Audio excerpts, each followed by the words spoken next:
পৃথিবীতে বায়ু দূষণে প্রতিদিন মৃত্যু হচ্ছে ৫ বছরের কম বয়সী প্রায় ২,০০০ শিশুর। দুর্বল স্যানিটেশন ব্যবস্থা এবং নিরাপদ পানির অভাবকে পেছনে ফেলে বিশ্বে শিশু মৃত্যুর দ্বিতীয় সর্বোচ্চ স্বাস্থ্য ঝুঁকি হিসেবে জায়গা করে নিয়েছে বায়ু দূষণ। এমনই তথ্য উঠে এসেছে যুক্তরাষ্ট্র ভিত্তিক সংগঠন হেলথ ইফেক্টস ইনস্টিটিউটের গবেষণায়। তামাকের ব্যবহারকে পেছনে ফেলে বিশ্বের সাধারণ মানুষের দ্বিতীয় সর্বোচ্চ প্রাণহানির কারণ এখন দূষিত বাতাস। স্টেট অফ গ্লোবাল ইয়ার নামে চলতি বছরে একটি প্রতিবেদন প্রকাশ করে জাতিসংঘের শিশু বিষয়ক সংস্থা ইউনিসেফ। এই গবেষণায় ইউনিসেফের সাথে সমন্বয়ে কাজ করে HEI।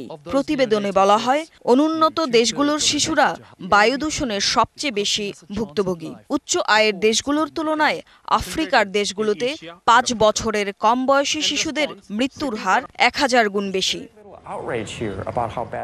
এ পরিস্থিতির জন্য মানুষই দায়ী বলে জানান ইউনিসেফের উপনির্বাহী পরিচালক কিটি ভেন্ডার হেজডেন। আর ভুক্তভোগী পরবর্তী প্রজন্ম হবে বলেও জানান তিনি।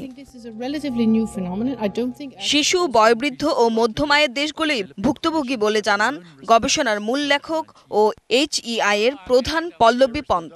এদিকে বায়ু দূষণের কারণে ২০২১ সালে ৮০ লাখ মানুষের মৃত্যু হয়েছে, যা সকল মৃত্যুর প্রায় ১২%।